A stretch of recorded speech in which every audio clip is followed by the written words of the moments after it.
అందరికీ నమస్కారం అండి. అలాగే నాకు ఈ కష్టకాలంలో అండగా ఉన్న పార్టీ నాయకులందరికీ కూడా ధన్యవాదాలు, కృతజ్ఞతలు తెలియజేసుకుంటున్నా.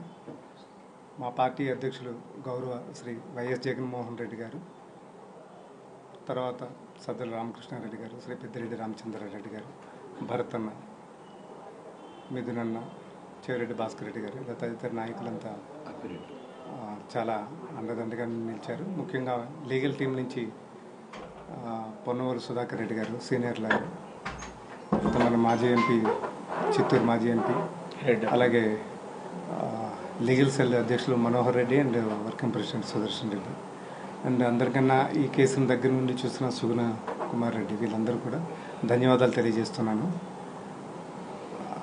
కేసు విచారణలో ఉంది కాబట్టి, దర్యాప్తులు ఉంది కాబట్టి, ఒక అక్యూజ్డ్గా ఈ కేసు గురించి ఎక్కువగా మాట్లాడడం సరికాదనే లాయర్లు ఇచ్చిన సలహా మేరకు దీని గురించి పెద్దగా మాట్లాడలేకపోతున్నాను. కాకపోతే అనేక పత్రికా కథనాల ద్వారా, లేకపోతే కొన్ని సోషల్ మాధ్యమాల ద్వారా నా వ్యక్తిత్వాన్ని హననం చేసే ప్రక్రియ జరుగుతున్నందున ఒక క్లారిటీ అయితే ఇవ్వదలుచుకున్నాను. ఏదైతే ఈ అభియోగాలు నా మీద మోపడం జరిగిందో ఆ అభియోగాలకు సంబంధించి నాకు ఎలాంటి సంబంధం లేదు. నేను దాదాపు 26 సంవత్సరాలుగా సీనియర్ జర్నలిస్ట్గా ఉన్నాను. దాదాపుగా చాలా పెద్ద వాళ్ళతో కలిసి పనిచేసే అవకాశం నాకు దక్కింది. గౌరవ జగన్మోహన్ రెడ్డి గారి ప్రోత్సాహంతో, ఆయన అభిమానంతో ఈ పార్టీలో నాకు ఎంతవరకు వీలవుతుందో అంతవరకు పనిచేయడం జరుగుతుంది. ఇవాళ వివిధ ఛానల్స్లో, పత్రికల్లో ఎడిటర్లు గాను, సీనియర్ జర్నలిస్టులు గాను రోజు ఏ పని అయితే చేస్తారో ఆ పరిధికి లోబడే నేను పని చేస్తాను తప్ప పరిధి దాటి ఎప్పుడు పనిచేయలేదు. బేసిక్గా నా మీద ఇప్పటి వరకు ఒక్క కేసు కూడా లేదు. ఈ మధ్యకాలంలో కర్నూలుకు సంబంధించి ఒకసారి పిలవటం జరిగింది. నేను వెళ్ళి వివరం కూడా ఇచ్చాను. పోలీసు వారు కూడా అక్కడ అడిగిన అన్ని సమాధానాలకి నేను సమాధానం ఇవ్వడం జరిగింది. ఇవాళ కూడా ఈ కేసుకి సంబంధించి వివరాలు అడిగితే నేను చెప్పాను.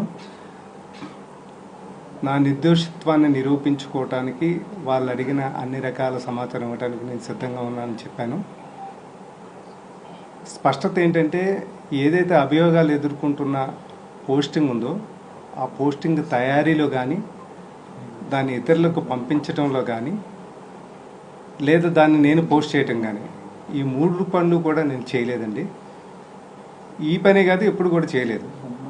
నేను ఎప్పుడు కూడా నేను చెప్తున్నాను, జర్నలిస్టు విలువలకు లోబడే పని చేస్తుంది తప్ప బయట ఉన్నాను. ఇంతకు మించి నేను ఎక్కువ మాట్లాడడం కరెక్ట్ కాదు. మిగతా విషయాలన్నీ కూడా లాయర్ గారు ఇక్కడ పొన్నవూరు సుధాకర్ రెడ్డి గారు అండ్ భరత్ అనే లోకల్ లీడర్ ఉన్నారు, వాళ్ళిద్దరు మాట్లాడతారు. అంటే చట్టాన్ని గౌరవించే వాళ్ళు, చట్టాన్ని రక్షించే వాళ్ళు నన్ను రెస్పెక్ట్ చేయాలి, సిస్టమ్స్ని గౌరవించాలి అన్న భావజాలం ఉన్న మనుషులు నేను కూడా ఒకనండి. నిజంగా ఆ రకమైన దీనికి కానీ, లేకపోతే దర్యాప్తుకి కానీ దేనికి కూడా నేను పర్టికులర్గా సహకరిస్తానని చెప్పాను. కోర్టు వరకు కూడా అదే విషయాలు చెప్పడం జరిగింది. కాకపోతే దురదృష్టకరం, ఇలాంటి సీనియర్ జర్నలిస్టుల మీద బేసిక్ ఇప్పుడు నన్ను పొలిటీషియన్ అనొచ్చు, కానీ నేను పొలిటీషియన్ అయినా, పొలిటికల్ పదవిలో ఉన్నా నేను చేసే పని జర్నలిజమే, వేరే పని నేను చేయను. నాకు అప్పగించిన బాధ్యత కూడా జర్నలిస్ట్గా రెగ్యులర్గా ఇందాక మీకు చెప్పినట్టుగా సీనియర్ జర్నలిస్టులు, ఎడిటర్లు ఏ పని చేస్తారో అదే పని చేస్తారు, అంతకుమించి వేరే పని చేయను.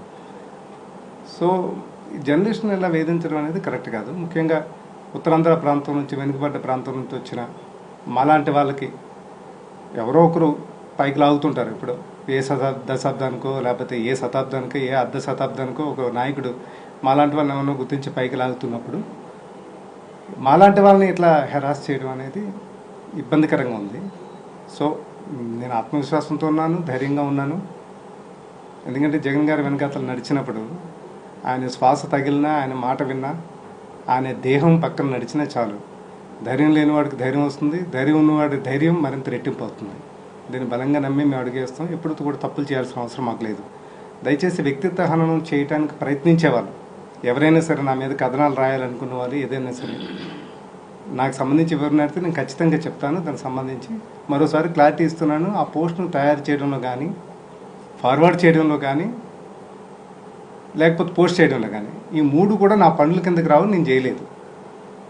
సో ఇవి త్వరలోనే కోర్టు ముందు కూడా అన్ని విషయాలు తెలియజేస్తాను. ఇంకా పొన్నవారు గారు మాట్లాడతారు. కేసు విషయంలో ప్రొసీజర్ ఫాలో కాకుండా మిమ్మల్ని సివిల్ కేసులు తీసుకెళ్తారు. ఇంకా నేను ఎంతకన్నా ఎక్కువ మాట్లాడాను.